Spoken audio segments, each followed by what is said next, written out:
¿Qué nos habla el libro de Malaquías? Estamos viendo el mensaje de los profetas y hemos visto acerca de los profetas al reino del norte. Vimos Oseas, vimos Amós, vimos también Jeremías e Isaías, que son profetas al sur. Y también la semana pasada aprendimos un poquito acerca de Malaquías.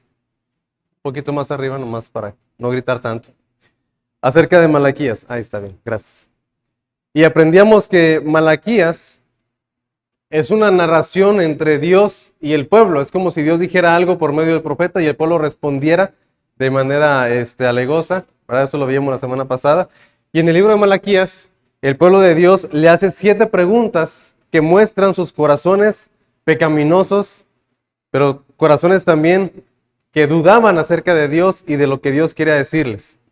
Y la siguiente semana, el día 15 de diciembre, primero Dios, vamos a ver el capítulo 4 y vamos a ver en la espera en la que se quedó el pueblo, que ellos solamente esperaban ya el regreso del Mesías. Pero precisamente nos va a tocar en un buen tiempo terminar esta serie de los profetas porque es cuando ya se quedan en espera de aquel que va a venir para rescatarlos. Y es lo que vamos a hablar acerca de Navidad. Una pequeña recapitulación. Las preguntas que hizo el pueblo, lo que vimos la semana pasada fue: ¿en qué nos amaste? Porque en el capítulo 1 empieza diciendo, yo los he amado, y el pueblo responde, ¿en qué? ¿En qué nos amaste?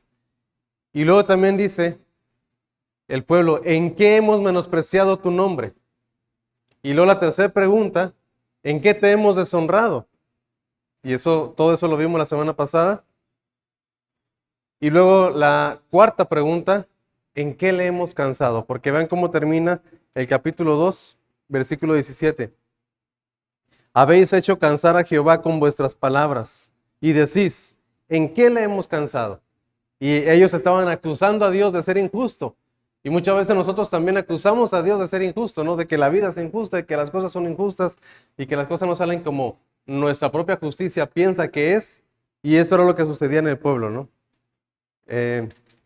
Ellos habían pensado que Dios era injusto. Y luego en el capítulo 3, iniciando el versículo 1 al versículo 5, esos versículos nos hablan de la venida de 2 personas. Un mensajero, que es en este caso Juan el Bautista, y otro mensajero que se representa aquí como el ángel, que se refiere al Señor Jesucristo.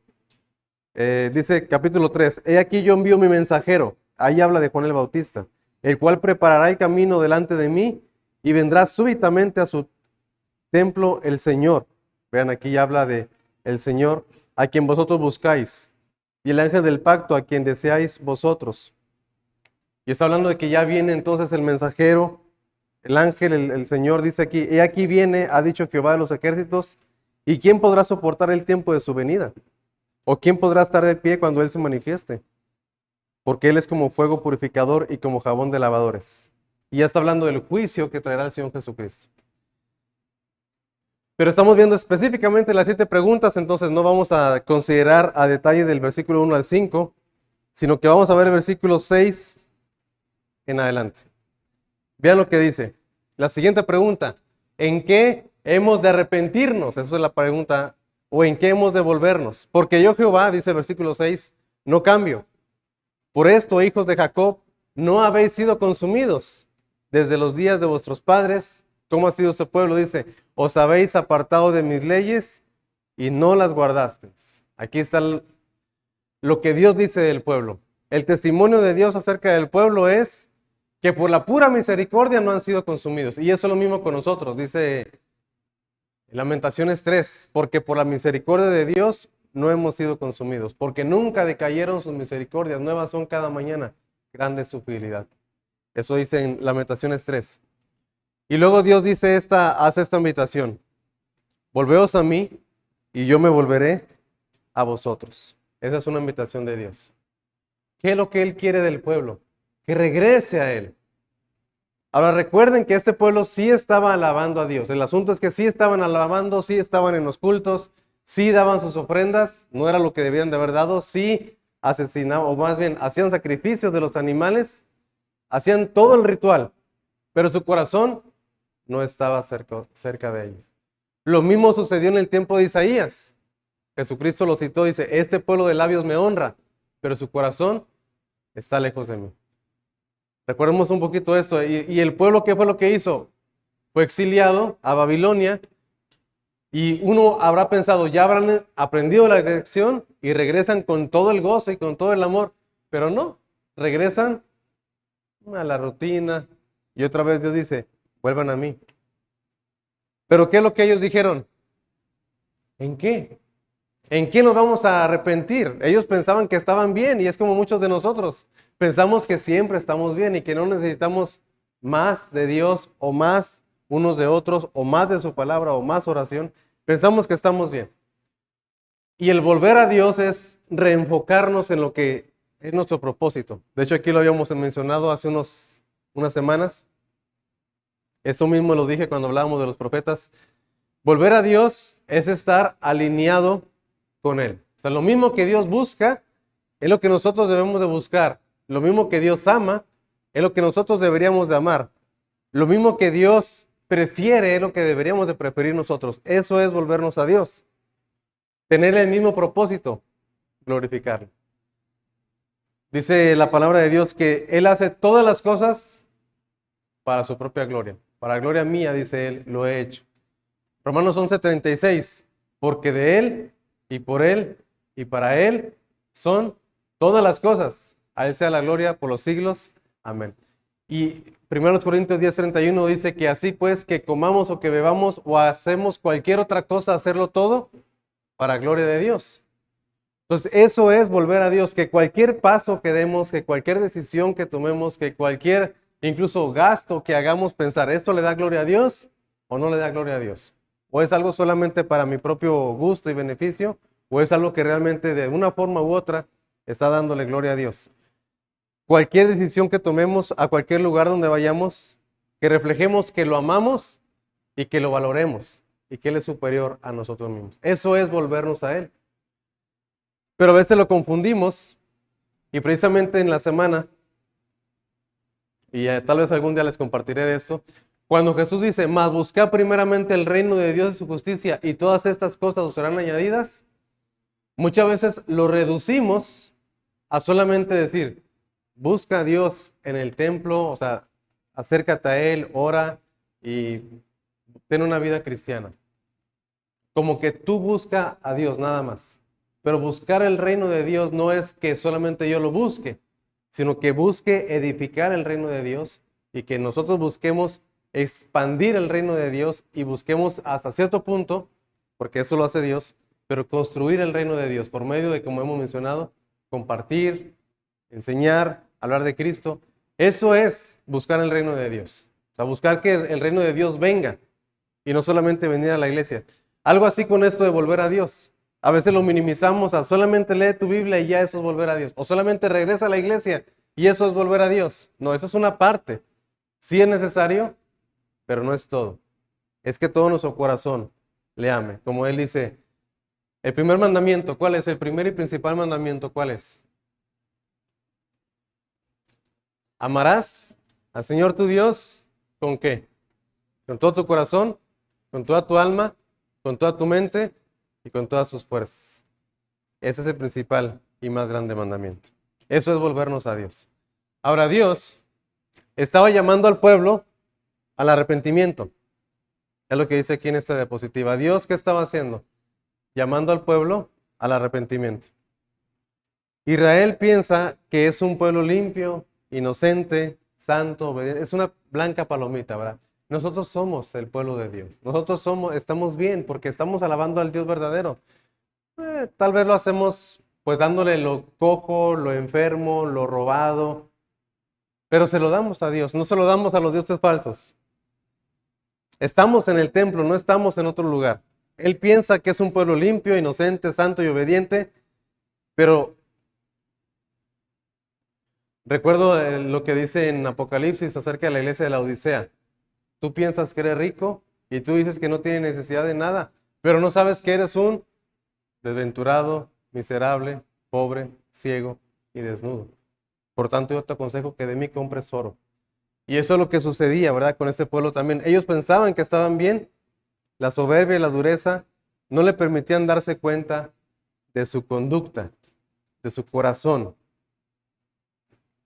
a pesar de que Dios mismo les decía que regresaran. Eso dice en Malaquías 3, 6 y 7.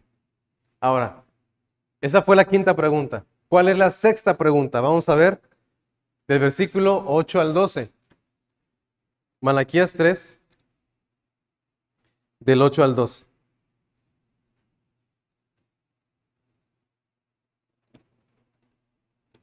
¿Robará el hombre a Dios? ¿Podemos robarle a Dios? Bueno, dice aquí, pues vosotros me habéis robado y dijisteis, ¿en qué te hemos robado? En vuestros diezmos y ofrendas. Malditos sois con maldición, porque vosotros, la nación toda, me habéis robado. Traed los diezmos al alfolí, y hay alimento en mi casa, y probadme ahora en esto, dice Jehová de los ejércitos, si no os abriré las ventanas de los cielos, y derramaré sobre vosotros bendición, hasta que sobreabunde. Reprenderé también por vosotros al devorador, y no os destruirá el fruto de la tierra. O sea, va a dar un buen fruto. Ni vuestra vid en el campo será estéril, dice Jehová de los ejércitos. Y todas las naciones os dirán bienaventurados, porque seréis tierra deseable, dice Jehová de los ejércitos. En palabras simples, el pueblo solamente tenía que traer los diezmos al alfolí. El alfolí era un lugar donde se guardaba el grano, eso era el alfolí. Nosotros le llamamos alfolí a las cosas donde ponemos el... Pero eso no es un alfolí, eso no es un alfolí. El alfolí era un lugar donde se guardaban los granos, ¿no? Y dice Dios, traigan todo lo que corresponde y yo les voy a dar bendición hasta que sobreabunde.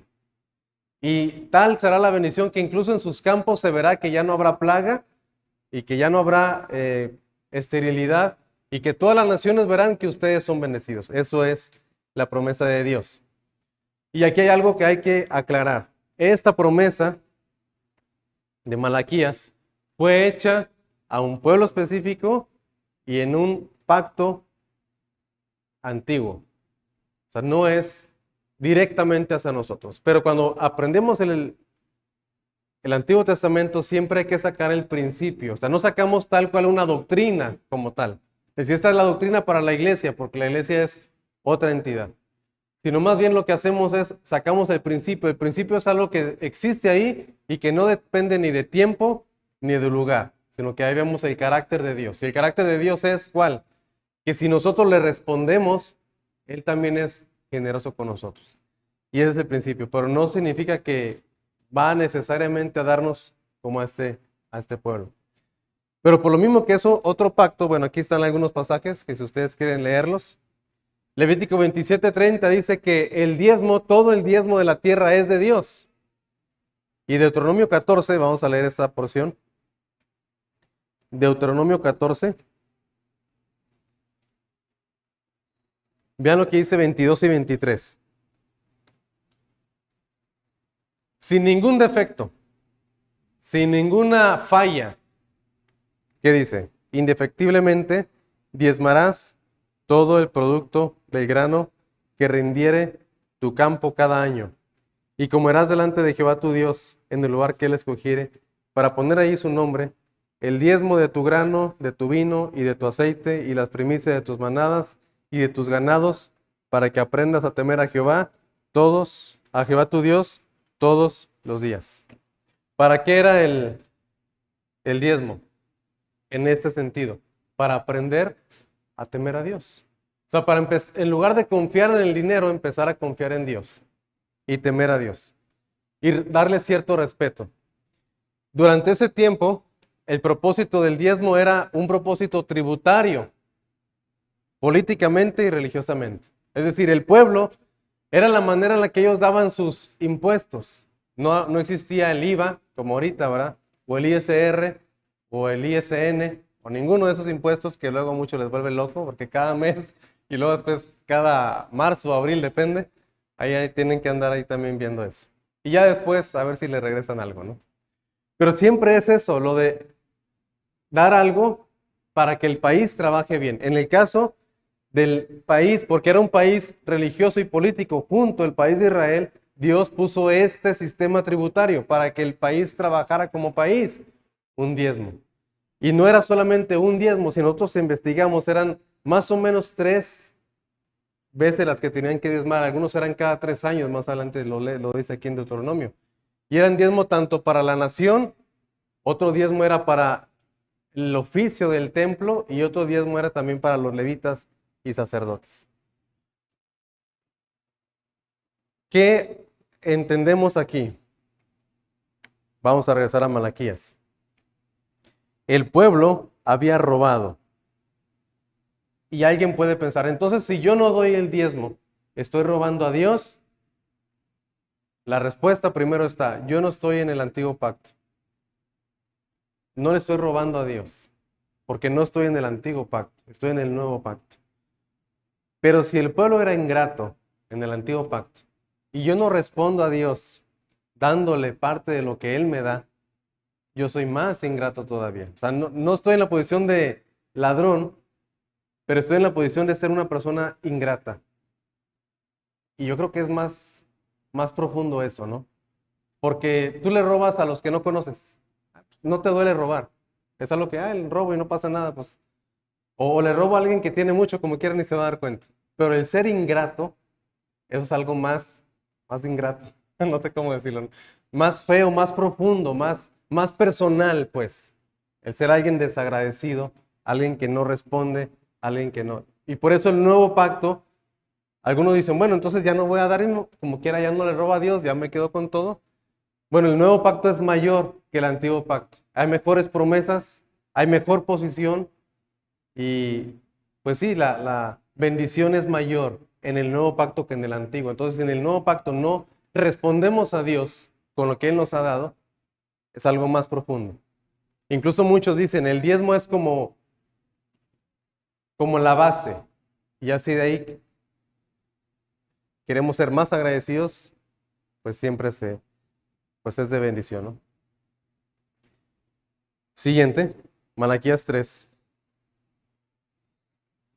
Aquí Dios dice, me han robado, pero vamos a arreglar cuentas, ¿no? Versículos 13 al 15.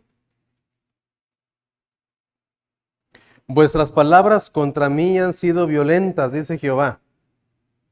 Es como cuando a veces también los padres, ¿verdad?, le dicen a los niños o la esposa le dice al esposo, oye, me estás hablando muy fuerte, me estás subiendo el tono, bájale un poquito. O desde novios también se aplican, ¿no? Me estás hablando muy fuerte y estás hablando, bájale poquito, ¿no? Y aquí Dios también.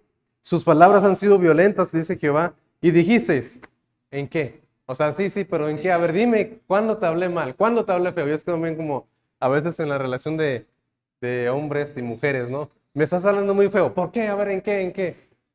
Ay, Dios, así pasa a veces, ¿no? No estoy hablando feo, no estoy hablando feo, así hablo yo. Bueno, a tus hijos no les hablas así, o a tus amigos, a tus amigas no les hablas así. Entonces, algo así el pueblo. Dios dice, sus palabras han sido violentas contra mí, en que menospreciaron a Dios, en que despreciaron las cosas de Dios, en que dijeron, ¿en qué nos has amado? Y el pueblo dijo, a ver, ¿en qué hemos hablado contra ti? Y ha habido muchas. Pero vean lo que dice aquí. Habéis dicho, todavía Dios responde, ¿verdad? A veces uno ya ni quiere seguir respondiendo, pero habéis dicho, por demás es servir a Dios. O sea, ¿para qué servimos? ¿Para qué servimos a Dios? Está de más. Es de oquis, como decimos, ¿no? ¿Qué aprovecha que guardemos su ley y que andemos afligidos en presencia de Jehová de los ejércitos? Decimos pues ahora, bienaventurados son los soberbios y los que hacen impiedad, no solo son prosperados, sino que tentaron a Dios y escaparon. Y eso es algo que se repite a lo largo de la humanidad y a lo largo del tiempo, ¿no? El salmista también decía eso. Por poco resbalaban mis pies al ver la prosperidad de los impíos. Y algunos todavía van más allá y dicen, mis pies no solamente por poco resbalaron, sino que sí, resbalé y caí y sigo aquí todavía haciendo berrinche. ¿Por qué Dios bendices a los demás y a mí no me bendices, no? Y eso era lo que sucedía con el pueblo. Ellos decían, está de más servir a Dios. ¿De qué aprovecha? Que guardemos su ley y que andemos afligidos, porque a los soberbios y a los que hacen impiedad Dios los bendice y escapan. Ellos hablan ahí en contra de Dios y escapan y no hay ningún problema. ¿Saben por qué? Porque ellos no son hijos de Dios. Dice Hebreos 12, el Señor al que ama disciplina y azota a todo aquel que recibe por hijo. Pero si se os deja sin disciplina, de la cual todos han sido participantes, entonces sois bastardos y no hijos. O sea, a los que no se les disciplina y a los que Dios deja que vivan como quieran, es porque no son sus hijos. Romanos 1 dice, Dios los entregó a sus pasiones y Dios los entregó a una mente reprobada y Dios los ha entregado a que vivan como ellos quieran. Y nosotros tenemos que agradar a nuestro Padre. Esa es la gran diferencia. No pensar, ¿y por qué a aquellos no les haces nada, Señor? No son sus hijos. Y como nosotros que tenemos padres, que tenemos hijos también o que tenemos padres, sabemos que la relación entre un padre y un hijo es diferente a la de un hombre con otros niños. O sea, hay niños que luego se portan mal, yo no les puedo llamar la atención porque no son mis hijos. No les puedo decir nada porque no son mis hijos. O tal vez algo, pero no mucho. Ayer con los brincolines, a un niño le dije, hey, salte de ahí, no estés brincando ahí porque ya tengo los zapatos puestos. Pero nada más. No podía decirle, si él seguía ahí jugando, no podía ir y, como ayer a pobre Marco, no les íbamos a pagar la rastra y vente para acá porque ya se acabó el tiempo, ¿no? A un niño no le puedo hacer eso porque no es mi hijo. Y lo mismo con Dios. Solamente que el pueblo no entendía esto. No veía esto. Decía, aquellos, ¿por qué les haces eso? ¿Por qué los bendices? ¿Por qué dejas que se salgan con la suya? Sin entender que ellos eran pueblo de Dios. Ahora aquí vemos que Dios les está diciendo lo que han hecho mal, pero se niegan a reconocerlo. ¿En qué? Lo que han dicho mal también de Dios. El pueblo muestra su orgullo al mantener su inocencia al respecto de su propio pecado. Porque diciendo, es que aquellos son malos, pero no se dan cuenta que ellos también eran malos. Eran también muy ingratos. Y esto era una total irreverencia en contra de Dios.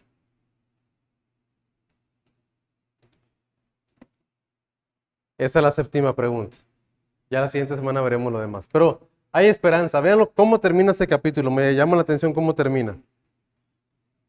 Porque a lo largo del libro vemos a puro pueblo impío, puro pueblo malagradecido.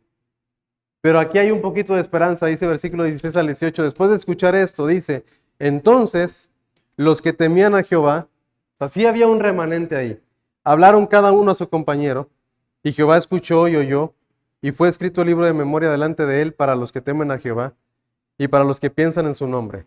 O sea, sí hay algunos que temían a Dios y que pensaban en su nombre. Y serán para mí especial tesoro, ha dicho Jehová a los ejércitos, en el día que yo actúe, y los perdonaré como el hombre que perdona a su hijo que le sirve. Entonces os volveréis y discerniréis la diferencia entre el justo y el malo, entre el que le sirve a Dios y el que no le sirve. Hay esperanza. No todo está perdido. Hay un remanente que sí temía al Señor, que no se desanimaron ni se desalentaron, sino que entre ellos, al ver la situación, como decimos nosotros, actuaron. O sea, nosotros decimos el dicho, ver la tempestad y no te hincas. ¿Sabes cómo está el asunto? Y no le pides a Dios que te ayude. Bueno, estos vieron la tempestad y muchos no se hincaron, pero este remanente sí se hincó. Bueno, no sé si se hincó, pero ese remanente sí se juntaron unos con otros y hablaron a su compañero y no se desanimaron, sino que entre ellos se daban palabras de ánimo. Y esto es la séptima pregunta. Las preguntas, pues, solamente las mencionaré. ¿En qué nos amaste? Y Dios dice, en que les escogí a ustedes y al otro pueblo lo deseché. ¿En qué hemos menospreciado tu nombre? ¿En qué te hemos deshonrado? ¿En que piensan que la mesa de Dios es despreciable? Y le damos lo cojo, lo hurtado, ¿En qué te hemos cansado? Pues en que juzgamos a Dios como injusto. ¿En qué hemos de volvernos? Pues en todos nuestros caminos. ¿En qué te hemos robado? En diezmos y ofrendas. ¿En qué hemos hablado contra ti? Pues que está de más servir a Dios. Y para nosotros, un poquito de aplicación. La clave de la vida cristiana es el arrepentimiento diario. Volvernos a Dios es algo que tenemos que hacer diariamente. Porque diariamente nos ensuciamos con el mundo, con los pensamientos, con las cosas que hay. Diariamente no podemos vivir en el mundo y y permanecer puros. No se puede. El arrepentimiento es algo que inicia en el día de mi salvación, cuando Dios cambia nuestro corazón y hay un arrepentimiento en nosotros. Ahí inicia ese día. Pero no se queda ahí. No es como decir, yo me arrepentí en el año 2004 y ya. Y ya no vivo arrepentido, porque en ese año yo creí en el Señor Jesucristo y Él me salvó, me rescató, cambió mi corazón. Y desde ahí, no, ahí inició mi arrepentimiento y todos los días estoy arrepentido, arrepentimiento diario. 1 Corintios 15:31, el apóstol Pablo dice, cada día muero. O sea, cada día él tenía que vivir para Dios y no vivir para sí mismo. Colosenses 3:5, haced pues morir lo terrenal en vosotros. Haced morir lo terrenal en nosotros. Gálatas 5:16, ese sí no recuerdo cómo inicia. Gálatas 5:16. Dice, estoy en Efesios, me brinqué. Digo pues, andar en el Espíritu y no satisfagáis los deseos de la carne. No dice, el día que creíste, en ese día ya decidiste eso y ya no vuelvas a decidir. Es una decisión diaria. Es parecido, igual, como es una relación, es parecido a la relación entre un esposo y una esposa. O sea, no es de decir, el día que yo prometí en el altar delante de muchos testigos amarte, ese día decidí amarte, pero ya no he decidido amarte todos los días de mi vida. No es, ese día decidí entregarme a ti completamente, pero todos los días es una entrega diaria. Los que están casados lo saben, ¿verdad? No es de que, pues yo nada más ese día lo amé y ya no lo volví a amar. No, es todos los días y cada vez debe de crecer más. Y pensar cómo podemos ayudar. Seamos dadores agradecidos, generosos y alegres. Siempre debemos apoyar el ministerio de la obra de Dios y a los ministros de Dios. Segunda a los Corintios 9:7. Es muy conocido entre nosotros, ¿no? Cada uno dé como propuso en su corazón, no con tristeza ni por necesidad, porque Dios ama al dador alegre. No con tristeza de que, híjole, ya se me van a ir mis 10 pesitos. No, ya no los des. Ni por necesidad, de que, ay, no, pues es que si yo no doy, nadie más va a dar. No lo den así. Sino porque Dios ama al dador alegre. Filipenses 4, vemos la iglesia, eso lo aprendimos hace no mucho, la iglesia de los filipenses que apoyaban al apóstol Pablo. Y decía, ustedes han dado una y otra vez para mis necesidades a Tesalónica y doy gracias a Dios porque ya revivieron su cuidado de mí. Una ofrenda, un olor grato para Dios. Y 1 Corintios 9, este sí vamos a leerlo. El apóstol Pablo habla de una de las cosas en las que se usa el apoyo. Dice, contra los que me acusan, esta es mi defensa. ¿Acaso no tenemos derecho de comer y beber? O sea, ellos como apóstoles. Y está hablando específicamente de Pablo y su equipo.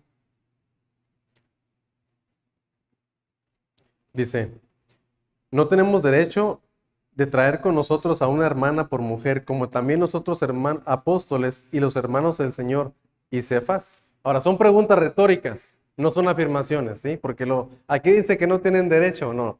Es una pregunta retórica que la respuesta es obvia. ¿O solo yo y Bernabé no tenemos derecho a no trabajar? ¿Quién fue jamás soldado a sus propias expensas?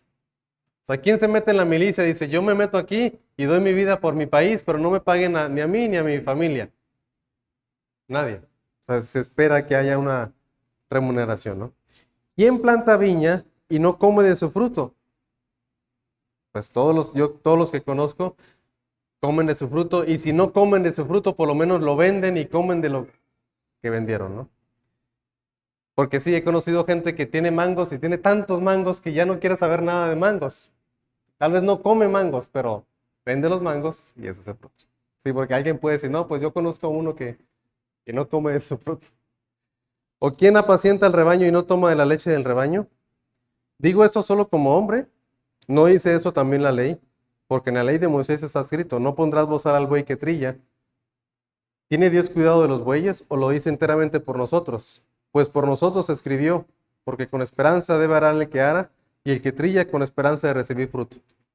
Si nosotros sembramos entre vosotros lo espiritual, ¿es gran cosa si segaremos de vosotros lo material? Si otros participan de este derecho sobre vosotros, ¿cuánto más nosotros? Pero no hemos usado de este derecho. O sea, Pablo no exigía, pues, sino que lo soportamos todo, por no poner ningún obstáculo al evangelio de Cristo. ¿No sabéis que los que trabajan en las cosas sagradas comen del templo y los que sirven del altar participan? Así también ordenó el Señor a los que anuncian el evangelio que vivan del evangelio. Pero yo de nada de esto me he aprovechado, ni tampoco les he escrito esto para que se haga así conmigo. Y yo les puedo decir, ni tampoco les he predicado esto para que se haga así conmigo. Les puedo decir eso también. Solamente que sí hay que ser fieles a Dios. Algunas directrices del Nuevo Testamento para la ofrenda. Ya no en el Antiguo Testamento, sino en el Nuevo Testamento. 1 Corintios 16, ustedes pueden verlo en su hogar. Por ahí dice, en cuanto a la ofrenda para los santos, les daré lo mismo que le dije a las iglesias de Macedonia. Cada primer día de la semana, cada uno de ustedes ponga aparte algo, según haya prosperado, para que cuando yo vaya no se recojan entonces ofrendas. Eso es lo que dice en el primer versículo y segundo versículo. ¿Qué nos enseña? Es una ofrenda que debe de ser periódica. O sea, que se realiza con regularidad, periódicamente. Y ahí la instancia es cada primer día de la semana. Cuando recién llegamos nosotros aquí, se recogían ofrendas los miércoles, pero pues éramos poquitos, hay más poquitos de los que estamos ahorita, ¿no? Y dejamos de recoger ofrendas porque yo dije, pues es que también no es muy agradable que pues es muy poquito lo que se recoge y luego no. Mi convicción es que sea con regularidad cada primer día de la semana. Porque luego se recogen ofrendas hasta en los funerales, ¿verdad? No debe de ser así. Debe de ser planeada, pensada y preparada de antemano. Debe de ser proporcional, dar en proporción a nuestras bendiciones. Dice, según haya prosperado. Entonces, se queda al principio de que entre Dios nos bendice más, pues damos más. Si nos bendice menos, damos menos. Y debe de ser privada, no hecha para darnos a conocer ni para presumir. Así debe de ser la ofrenda. No es una cuota, porque a veces se queda en una cuota, ¿no? De decir, bueno, yo doy, no sé, vamos a suponer, no sé, 200 pesos. Y ya doy 200 pesos, pero después sucede que hay más bendiciones. Hay más bendiciones, hay más entradas, pero ya nos quedamos acostumbrados a una cuota. Y se quedaron esos 200 pesos desde antes de pandemia y ahorita ya, pero es algo proporcional.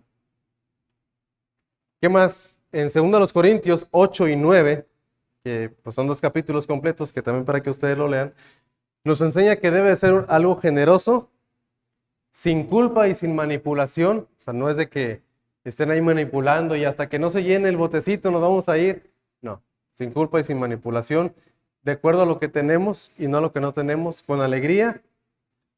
Y debe de ser como una muestra del amor al Señor. El apóstol Pablo dice, les pongo este ejemplo para poner a prueba el amor de ustedes a Cristo Jesús, por medio del ejemplo de otros.